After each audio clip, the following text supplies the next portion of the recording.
encadrer fonds spéciaux yooyu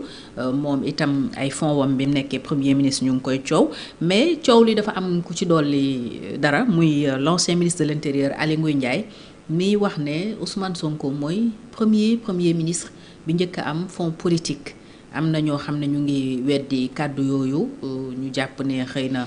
demeewul ni mais lan la coow li en fait di tekki tey ci penc mi coowal fonds politique Ousmane Sonko ko njëkk koo am ay fonds wam waroon na ko encadrer lu moom tam ak yi ñu ciy wax yëpp. waaw jërëjëf Fatou je crois que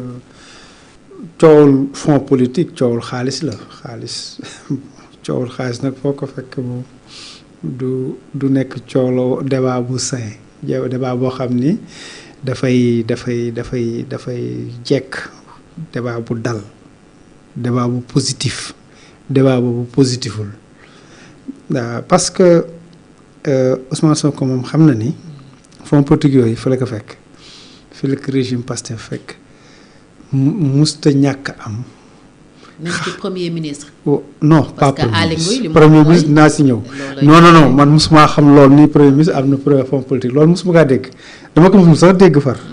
su ma ko dégg nañu ne nag am na premier ministre yu président doon compal. mën naa nekk ci ay fonds waaw compal. bu dee ay Souleymane Ndéné Ndiaye mais yooyu ay compal la. kooku Souleymane Ndéné Ndiaye mos na ñoo ne Abdoulaye Wade na leen jàppale. mais loolu compal la. bokkul ak fonds politique. fonds politique premier ministre loolu moom daaw ma ko mosuma ko dégg parce que premier ministre. warul am ay fonds politique léegi nag dinaa si ñëwaat bu soobee yàlla mais lii le principe caisse noire fonds politique fonds spéciaux yooyu noo fonds secret fonds souverain noonu lañ koy tuddee parce que paraît que y a des rubriques waaw y a des rubriques oui dañ koy tuddee noonu ay fonds spéciaux bu nekk ak lu muy jëriñ waaw mais pays yëpp la am déjà régime yëpp la amoon Sénégal. Ensuite réew yëpp la am. léegi nag nga jóg ni yow tey da nga koy contrôler. li ci garaaw rek mooy ñaar waxuñu contrôle bi dinaa si ñëw sànq dinaa si ñëw si kanam dimanche mais yow déjà amoon nga ko te waroo ko am. déjà premier problème. deuxièmement am nga ko fi mu nekk nii te waxoo ci. waaw yow bala ngaa contrôler que les fonds politiques ba kee yor yow doo contrôler sa bos ba pare wala man mënu comprendre ma c'est-à-dire parfois du ma comprendre Sonko nu muy raisonner est-ce que popularité bi moo tax muy waxe noonu parce que dafa mel ni ku xaw a beew ci waxin wi mooy yow man am naa li nga am naa fonds politique comme yow mais nañ contrôler sa bos comprendre nga. c'est-à-dire que amul logique en fait. deuxièmement li ñàkk logique mooy en tant que premier ministre nga ne ku fi wax ni ku fi dafa tëkku nit ñi. ku fi wax ne am naa fonds politique dafa tëkku après mu ne am naa ko xool yooyu. xool incohérence yooyu. ensuite mu wëlbatiku ni am naa ci bon 1,7 milliard. mais kan moo la ko voteel et dans quelles conditions. et pourquoi biñ koy voté kenn yëgu ko. pourquoi léegi du ñu wax ca loolu wala boog da ngay bañ ñu wax ci loolu moo tax ngay wax ca lee. mais coow li yëpp en fait mooy sama laaj coow li yëpp est-ce que tekkiwul ne. waaw ñoom transparence bi ñu doon wax jubbanti bi. des na. non mais ana transparence autrement dit échoué nañ ci parce que le juge Ibrahima Hamidou Dème toog na fii bis bi mu bindee pour wax nañu joxe toutes les informations concernant les fonds ñaata la ñu am ak yu ni mel mooy par rapport ak loi sur l'accès à l'information bi bindoon na mais ba fii amul woon tontu donc est-ce que ñoom c'est pas parce que dañu échoué ci seen jubbanti bi ak yoreen wu sell wi ñu doon wooteek bonne gouvernance ak yépp moo tax coow li nekk fi ba léegi parce qu'il y avait bu amoon transparence bi ñu ci bëgg yépp tey xëy na le problème ne se poserait pas. non seulement dañ ci échoué mais situation bi moo gën a garaaw échoué. situation bi mooy non seulement da nga échoué ci transparence bi nga doon wax mais yow sa bopp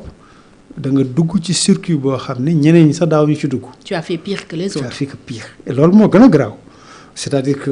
ñeneen ñi seen premier ministre mosoo dégg Habib Thiam ay fonds politique mosoo dégg Mame Madior Boye fonds politique mosoo dégg Aminata Touré ay fonds politique mosoo dégg Souleymane Ndéné Ndiaye ainsi de suite Boun Abdallah Dionne Macky Sall je sais pas ainsi de suite mais mosuñu am ay fonds politique yow nga ñëw ni am naa ko yow kan moo la ko voter dans quelles circonstances kan moo décidé na nga ko am ban assemblée pourquoi waxuñu ci comme soit si yooyu ñu doon wax finance yooyu c'est caché donc mun nañ à partir de maintenant ñun mun nañu wax fonds politique caché ah waaw comme caché mën nañ commencer wax léegi fonds politique caché parce que fonds politique primature donc c'était caché jusqu'à ce que Madiambal en parle bi Madiambal wax ñu ni waaw du dëgg waaye waaw waxul dëgg waaye ñu menacé sax ku ci wax di nga xam moo bëtuko ni dëgg la mais am montant yi mu joxe montant yooyu ñu ni non du annuel par semestre la trimestre la du moins donc voilà un peu le débat boobu est-ce que da nga ko bëgg a déplacer yóbbu ko ci présidence or président moom dafa li mu yor noonu da kaa war a yor dañ ko sàkkal waaw parce que ñoom dañ ko sàkkaloon ñeneen ñi d'autant plus que dafa am histoire dafa am lu ko waral dafa am lu muy war a faj ainsi de suite léegi nag su amee ay effets secondaires comme médicament bu fekkee yow da nga ko jël par exemple may ci ay politiciens ak yooyu mais loolu tax ko woon a jóg mais c'est vrai que loolu effet secondaire la mais mënoo ne loolu rek mënul tax risque boobu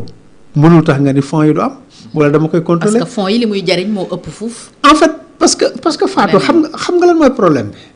boo nee damay contrôler fonds yi da ngay wut un contrôleur des fonds qui va contrôler léegi contrôleur des fonds bi day nekk pratiquement kilifa chef de l'État or chef de l'État amul tuteur amul kilifa waxoon nañ ko fii amul tuteur amul kilifa mais le débat persiste ba ñoom ñi ngi ci session extraordinaire ñoom ñoo ko persister ubbi nañu session extraordinaire boo xam ne 15 jours lañu wax waaw dinañ ci encadrer actuellement ñi ngi ci travaux yi en commission foog naa ne début de semaine ci la ñuy tàmbali plénière yi alors su fekkee ñoom voté nañu justement luy changer le régime juridique des fonds spéciaux ou fonds politiques du chef de l'État lan la ñu mun a xaar non li ñu xaar mooy bataille de la part du président et même peut-être au plan juridique bataille judiciaire parce que le président de la République du bàyyi genre yooyu mu dem parce que en réalité réforme yooyu yëpp moom la visé waaw commission d'enquête yooyu ñu wax également ay ñooñam la visé ay ministres am la visé tout à fait parce que yooyu yëpp c'est ciblé ñu ngi ci biir bataille yi parce que li Pastef di ragal c'est très simple buñ ko waxee buñ ko waxul mooy ñii kat boo leen bàyyee xaalis yooyu kees yu toll noonu budget de guerre la l'argent est le nerf de la guerre waaw budget de guerre la léegi nañu jéem a baare seen budget de guerre bu ko defee peut-être du ñu am yenn doole yi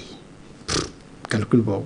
mais budget de guerre président assemblée nationale fonds politique président assemblée nationale moom kenn du ci wax n'est-ce pas bu primature kenn du ci wax n'est-ce pas mais bii nañ ci wax le président de la République or le président de la République façon loi sélective yooyu du ko nangoo parce que c'est des lois les lois dafa war am esprit bu sain fii l'esprit n'est pas sain c'est-à-dire que la tax a jóg loi ba l'esprit de la loi c'est personnel voilà moom mooy un esprit politique partisan ñëpp xam nañu ñu ngi ci bataille boobu ku nekk yaa ngi xool une loi doit être de portée générale voilà une loi doit être de portée générale donc bu demee conseil constitutionnel dina utiliser ay arguments de fond de forme des révisions article 37 révision de la constitution sur certaines dispositions pourquoi révision yi di am l'esprit de la révision la lettre le contenu de la révision mooy article yi fa nekk yooyu yëpp dañ ko saytu xool ko bu baax et je crois que amaa ñu président di ko war a promulguer dina forcément dem conseil constitutionnel su fekkee conseil bi kii na ci président dina demander seconde lecture et tout ça dina def ay démarches yoo xam ne dina ko may peut-être mu indi ay galgal par rapport ak démarche boobu parce que ñu ngi ci un régime Sénégal dañoo nekk un régime très présidentiel boo xam ne président dafa fort dafa am doole neexul la il a souvent le dernier mot. Neexul xeexal. pour ne pas dire toujours. parce que Senghor bi Senghor jógee ak Dia ci seen difficulté yi la Senghor xool